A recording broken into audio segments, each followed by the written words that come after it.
Hi, welcome back to our channel, Glory in Family. You are very welcome. My name is Leanne Rantale Jones. And my name is Mary Angela Chezira. Yes, so Glory in Family, we talk about things that happen in families, things that are actually going around with children, woman, dad, father, relatives, all those kinds of things.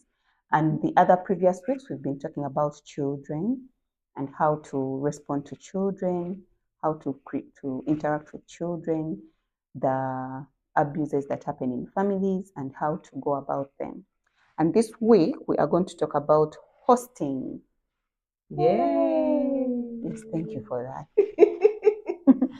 We are going to talk about hosting because we realize that after talking about blended families, we also have this thing where we live in extended families, or they might not be extended per se, but friends come to live with us.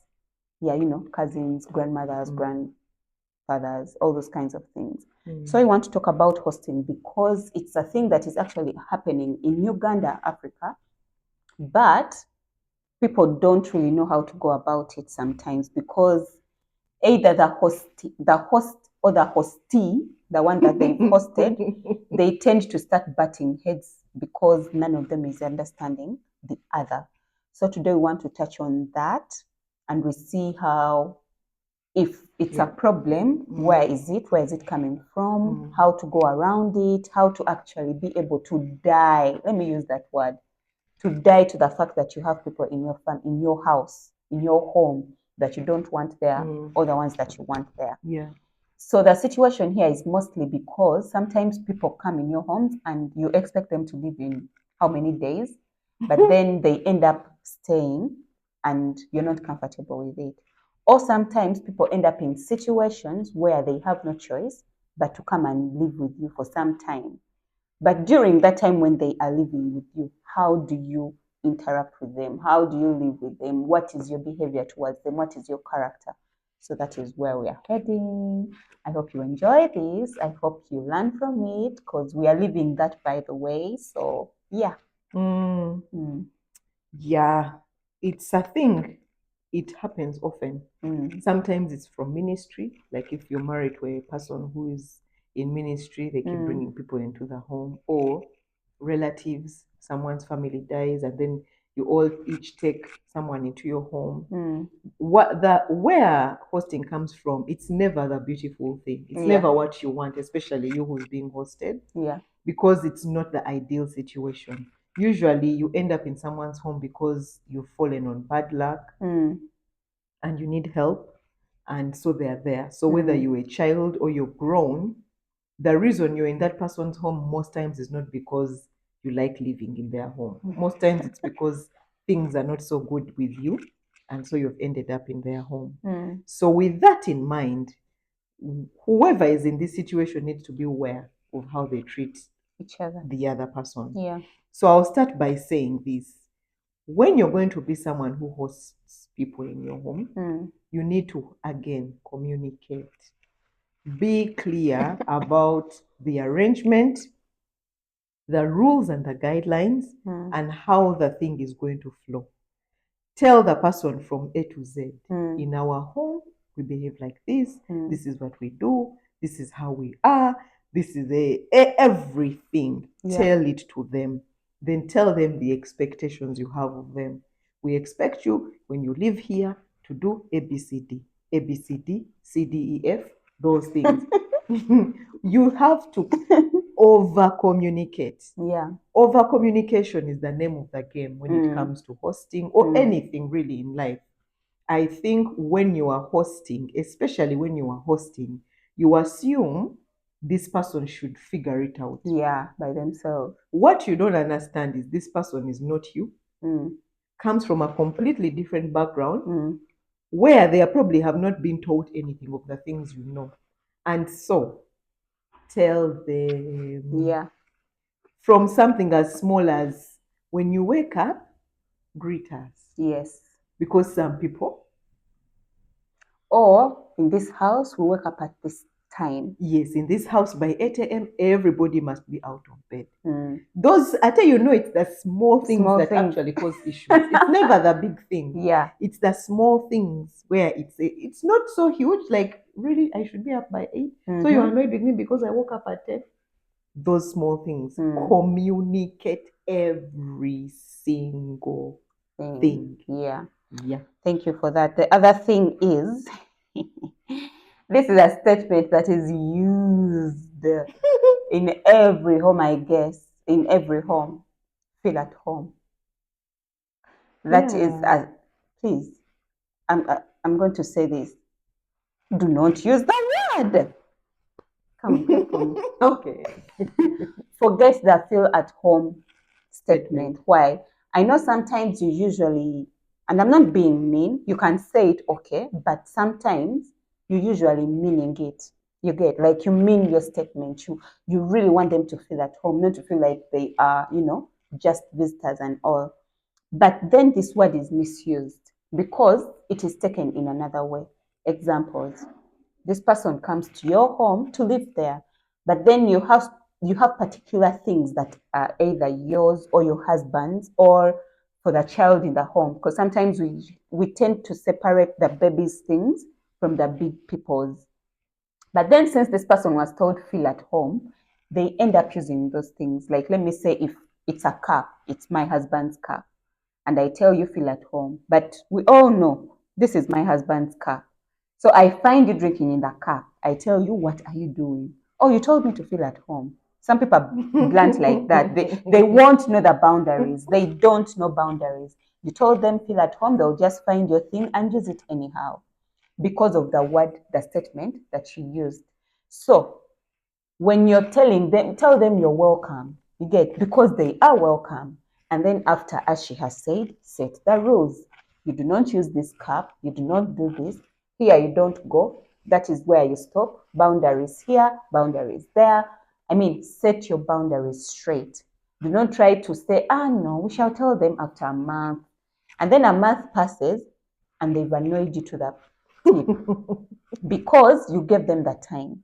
It's better if you sack them immediately. You're not being rude. This is your home. You're not being rude. You're not being mean. You're not being the most. Oh my God, I know kajanja. Yes, you have your kajanja, but this is your home. So you tell them this and this and this. This is what I want to see. We wake up at this time. As she has said, we do this in the morning, then we do this at this time, and then you can do anything else that you want. If it's the curfew, you want someone back by this time, you tell them. And if they don't, measures are there. You get. So do not be afraid of saying some things. But the word feel at home, limit it until you actually know the person, until you've actually seen that this person is able to work with us. You get, their attitude is right, they are willing to learn, and then you can say the word feel at home. Yay! And they will indeed feel at home because Yes. now they have become part of the family. Yes. Then help your children transition. So there's an expectation that you just think your children should just accept whoever it is you brought into the home. They should just overcome whatever, who cares? Yeah. And you force the person on them. What this does in your what you don't know, that you're putting something in their lives they don't want, and when they grow up, they'll be like, in my home, I will never have visitors in my home. Exactly. Because of the experience. Yeah. So you need to transition your children and be like, you see, this person is living with us. They need help. We are going to be helpful to them. Yeah. We are going to welcome them. If the child does not want it, allow them to feel their moment. Allow them to come to you and tell you, I don't want so and so. And then you're like, okay, so why don't you want so and so? Hear them out and then be like, okay, but you see, this and this and this is that. Make them understand. Help them to be partners in this. Because whatever is going on around your home is being put into this person. Yes, and so it's their space. So if this child does not want this person, it's going to be difficult for that person being hosted to feel comfortable because that child does not want it. Now you need to help your child transition and accept the person. Why am I saying this? We previously talked about having people in your home who abuse your children. Yeah. And we said you need to have relationship with your children and be a safe space. Now you're bringing this person in your home, you have no idea who they are.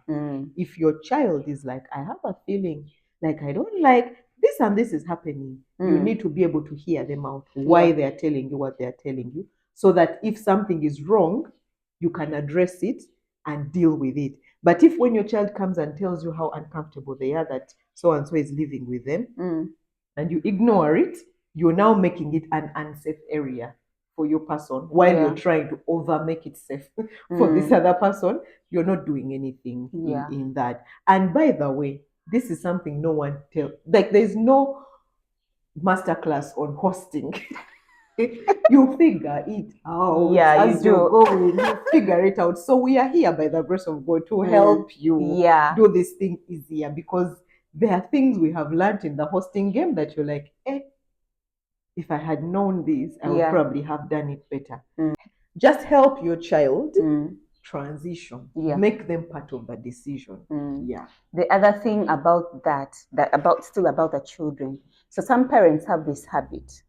You have your house, of course it has 3 bedrooms, and then you choose to chase the children out of their room. I'm like, no, do not remove the kids from their space because other people have come in, or take them out of their beds and then start saying, okay, it's just for a little bit of time. Then you want to try to explain. They won't like it because this is their sanctuary. This is where they feel safe. And for you, you're busy taking them out. It makes people feel like they don't belong because you've taken them out of their space. You should just build another space for that person, whether it's the sitting room, something else, but that is theirs. Yes, do not let the children be kicked out of their rooms, because now those visitors become entitled. They don't even allow the kids to go in their room because, hey, this is our room, so they close them out. And then you're discriminating on the children. And if you're going to do that, if you're going to cause the child to share a room, talk to them about it. First, don't let it be a surprise. The person has come, hey, so and so, pack your things, you're going. They're like, wait. Oh, you're going to sleep with your brother or your sister. Yeah, and they're like, why are you we see, sharing? Children process information differently from you. You have a mind where you have decided to make this thing. Them, they don't. So they will just pack up this thing and put it somewhere, which will change them in a certain way that you won't see coming. Talk to them if they're going to share the room, if they're going to lose the room, if anything is going to happen that's going to change their life, talk to them. Listen to the visitors, the person you've hosted. Most of the time, people come to the homes and they have their own backgrounds. They have places they've been, situations they've been in. They have those kinds of like, life has been hard on them, or the way they were brought up.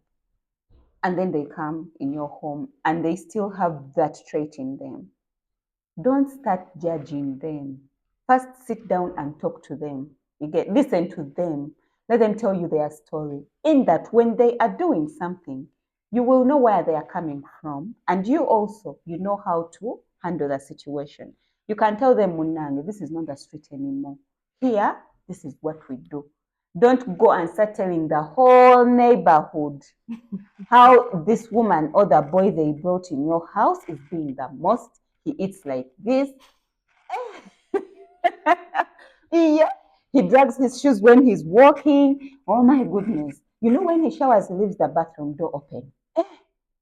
Just tell them, when you're out of the shower, please close the door. Turn off the lights. You know, those kinds of things. They are small, but they are not, sometimes those things, you who has had that life, who has been in that life, you know them.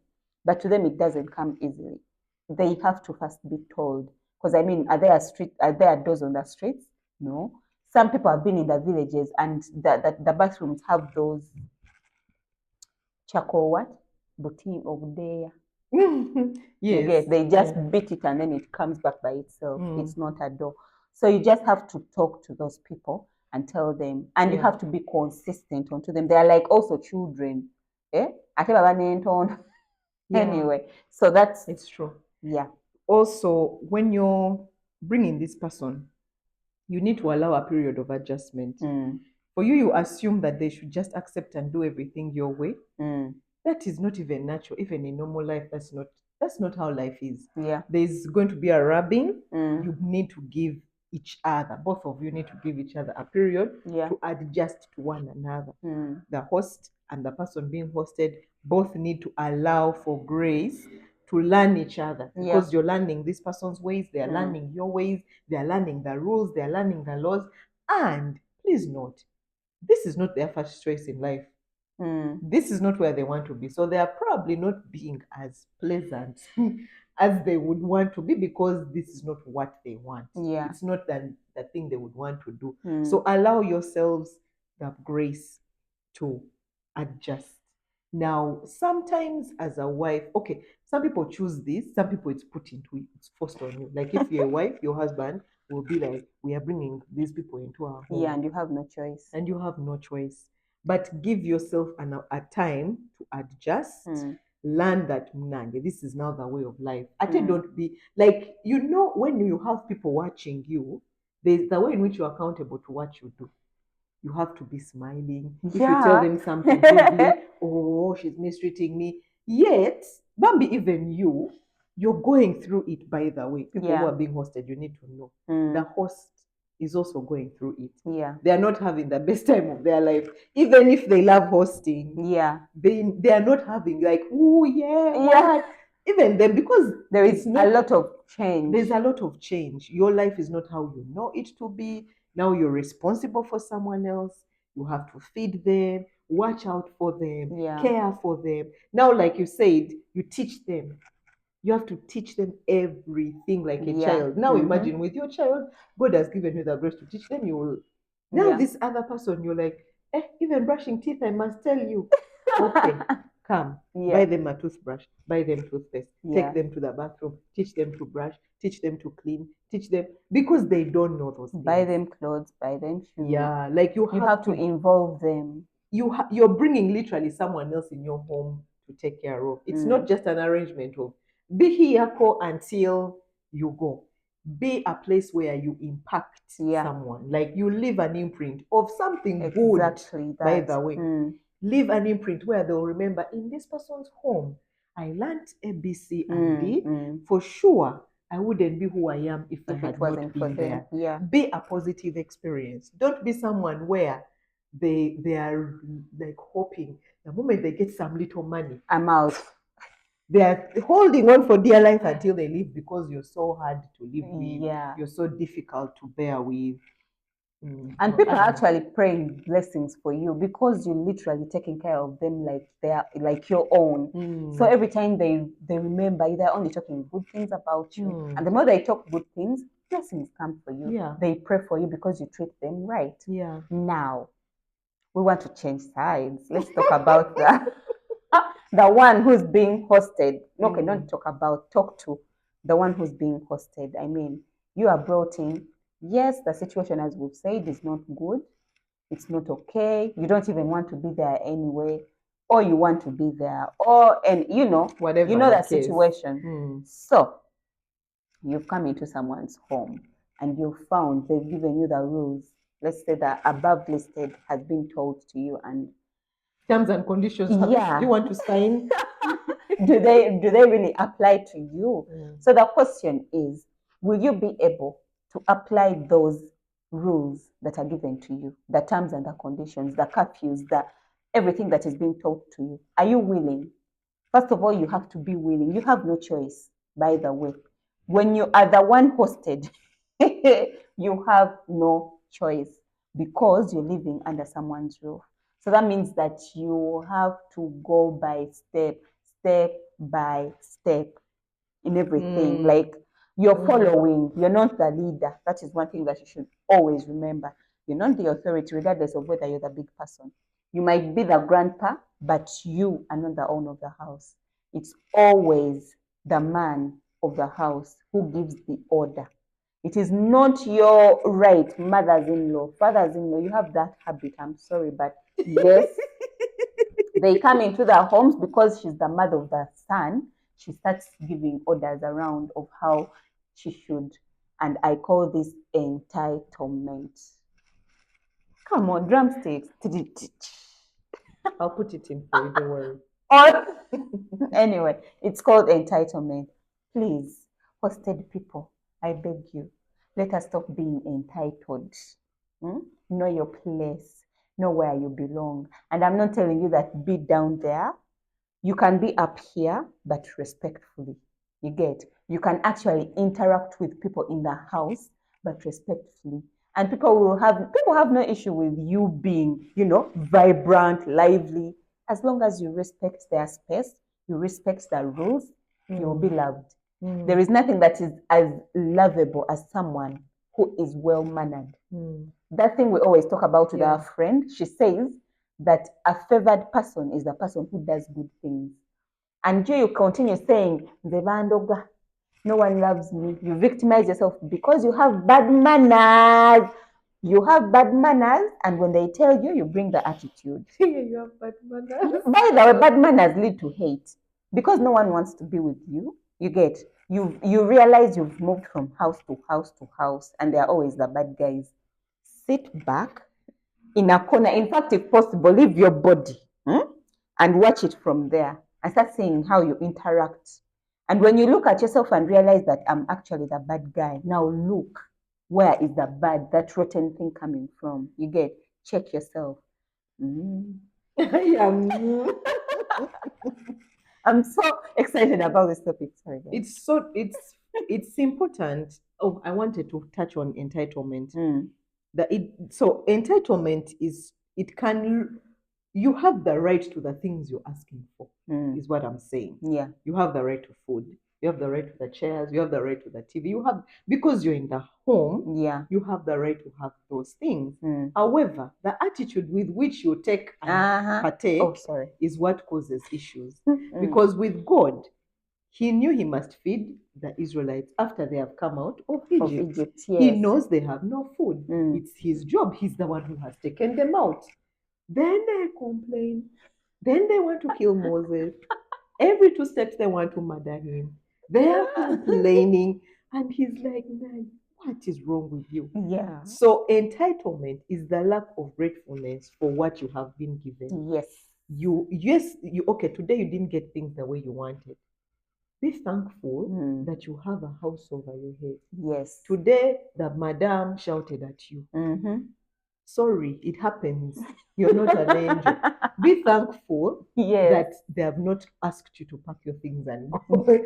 However bad the issue is, be thankful that it's not worse. It's not the opposite of what you're getting. It's not the opposite of where you were. And also, now the host. Don't be entitled to think that because this person lives in your home, they must do everything that you want. They must. I know, they are right? the small slaves in your home because you've given them a roof over their heads. You're giving them food, so they must serve you how they see. How you got your ma'am. No. Also, God is giving you an opportunity to grow, to know Him, to grow in love, to be thankful that in all the homes, He chose to bring that person who He loves. By the way, don't think God doesn't care about this person. Because He loves them so dearly, and He's like, I think Mary Angela will be the best. Then God brings His precious person to you. Then for you, you think you must demand of them whatever you want. You're misusing them and hurting them and breaking them, and then you think God is going to say, well done, my faithful servant. No. The other thing is hosted people. Be humble. Be humble when they are talking to you. Be humble with the children. Be humble with the people that you found, and be humble with yourself. Do you know that those people sometimes tebesa sida because they are used to the hustle, like hustling all the time, or they have trust issues, so it's hard for them to be humble with themselves. I mean, if they talk to you, as we've been saying, you victimize yourself immediately. And you start calling yourself how they mistreat you, those people don't understand you. Oh my God. Kumbe, you're also not humble with them. When they talk to you, you grow a big head. When they talk to you, you walk away. You start going in what? Corners, crying to yourself how for you they treat you bad because you have nowhere to go. Sometimes it's not the intention of that person. Let me tell you, a person who loves you is the person who's going to tell you what is wrong. If someone ever looks at you when you're doing something wrong and leaves you, that person doesn't care about you. They don't even love you. They're like, whatever, he will go or she will go. They're waiting you. Yeah, they are only waiting you to go for you to go. And when you go, and you're like, whew, good riddance. Be the person they miss. Be the person they will call, hi, Bananga, we miss you. Please come back. Don't be that person of good riddance, please. That's because you were not humble. You decided for you're the man of your own, on your own. You're a big man, you can take care of yourself. Then why are you in the house? Oh, yeah. And then you're hit by the wrecking ball. But, so, hosted people, be humble. Hosting people, you should also be humble. Yes, it's your home. Yes. Jesus was humble. Is humble. Thank you very much. Be humble. Don't be humble to the ground, but in certain things. Tolangira. People who kulangira people. How do they say that in English? Load it over. Belittle? Don't load it over the person, the things you've done to show for them what you've done for them. It's only God who watches. The Bible says that don't let your left hand see what your right hand has done. You get? Don't go telling the whole village, your sisters, you know about that girl, that dress she's putting on. What are you going to gain out of it? If you're the one who bought it, just tell her you look good. Wow, I love how you look. Okay, you can say have good taste. But as a joke. What? I love joking around with people anyway. So be humble, be faithful with your master's. Okay, not your master's. With the head of the house's things. Yes. Be faithful with what you're interested with. If they've entrusted you with, you're the one who's taking care of this, do that. The way to make it is that don't do less, don't do too much. Because sometimes you might be too much and you can't handle in the future. So I'll conclude by saying when you've been hosted, whichever sex you are, don't over put yourself on the opposite sex. Like I know boundaries. Sorry. Yeah. If you're a girl, treat the man of the house respectfully. Don't overthrow yourself on him. The boys who are there, don't overthrow yourself on them. Yeah. Dress well, dress decently, because men are men. Yeah. And they will see the thighs you're showing him. And even when he's a man of God, he has the flesh man who you have no control over. And then he will touch you, then you say, oh, they abused me. You're busy walking around with a short skirt, you're bending, mopping. For who to see? Why? And to not also throw yourself on the husband. Don't throw yourself on the man. Have boundaries. As for the boys, if you're being host, like there are sisters there, you want to touch them, you want to be close to them, have boundaries. Yeah. These people are not there for you to do whatever you want. Have boundaries. Don't touch the girls. Don't touch them. If they don't want you to touch them, don't touch them. And even if they do want, in compromising situations, you're in the girl's bed, you're sleeping inside her bed. Why? Get out of there. Yeah. If you're even the mother, have some respect for the mother of the home. So because she's a lady, she's nice to you, you think you can touch her anyhow, say anything to her. No. You know, some of these things are what cause you to fall out of favor. Yeah. And before you know it, they're like, we love you so much, but you have to go. Because the man is worried for his daughters, you're always touching them. Yeah. Or the woman is worried for her husband, you wear short things, you bend to mop the house. The way you even talk to him, sir, you're there, you're doing the most. Even the wife is like, should I? I know, you start competing with the wife. She does her hair, you do the hair. What is your goal? Like, what are you looking for? But anyway, boundaries. Have boundaries. These people have sacrificed to have you in their home. Have some boundaries. Yes. And if you know it's time to go, leave properly. Don't call that. No, that's the truth. By the way, do you know that some people, when it's time to leave, they start causing chaos all over? She has to leave a statement, or he. So they will go and do all sorts of manyanga. I know. So then people will be like, did you see? If That's you so know funny. that grace has run out for you being there and God has made the way for you to move elsewhere, don't insist on being there because it's comfortable, it's easy. No. Yeah. Allow them also the grace of letting you go peacefully. Yeah. Yeah. Thank So you. with those few words, we thank you for watching. Yay. Bye.